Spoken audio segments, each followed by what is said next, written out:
Hello, sorry বিরক্ত হলো না। আমার ফোনে ব্যালেন্স নেই, আমি ব্যাক করতে পারি না।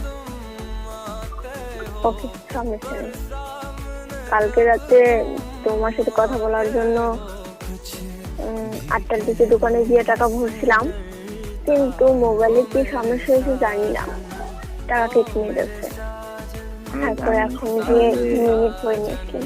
এইসব সার্ভিস আছে না, এইসব হ্যাঁ, ওইটা যে সার্ভিসটাকে আমি চালু করছিলাম না, ওটাতে এখনো বন্ধ করে নিচ্ছি। না হ্যাঁ, পর আব্বু ঠিক করে দিয়েছিল, আবার কি যেন চালু হয়েছে, গেম না কি চালু হয়েছে জানি না। আচ্ছা, কালকে আশিক যখন তোমাকে বলছে যে ওই ফোন দিয়ে কথা বলতে চাই, তুমি রাজি হওনি কেন? আমি বলছি কিসের জন্য কথা বলছি, এখন তো আর আমি একেবারে মাঝ নদীতে চলে আসি, আর আমার সাথে কি কথা বলবো?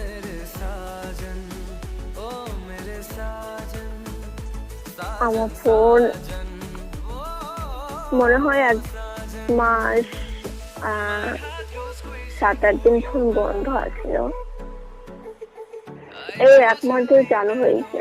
আমি ভাবছিলাম তুমি কল দিবে, এটা মনে করে আমি কখনো কল দিইনি, দেবার চেষ্টাও করিনি। হ্যাঁ, চেষ্টা করেছি, দিতে দিয়েও দিইনি।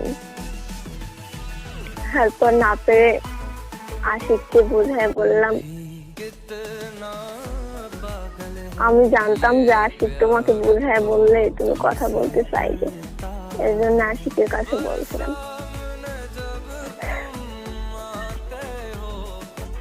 তো এখন আর কি করার, কিচ্ছু করার নেই।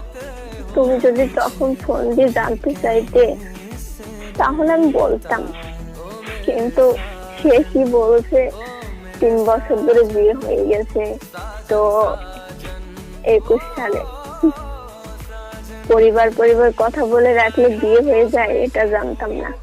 আরে কি সেই সময় তুমি না কার টেনশন ছিল?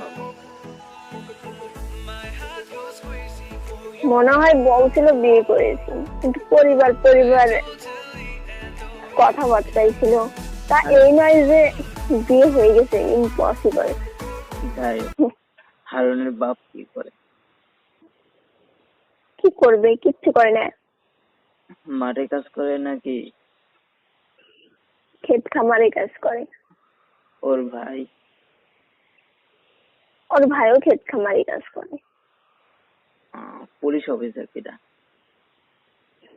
এটা তোমার মিথ্যে বলেছিলাম, বাধ্যগ্রস্ত হয়ে। এটা বলা সব থেকে বড় ভুল হয়েছিল, এই মিথ্যাটা বলা।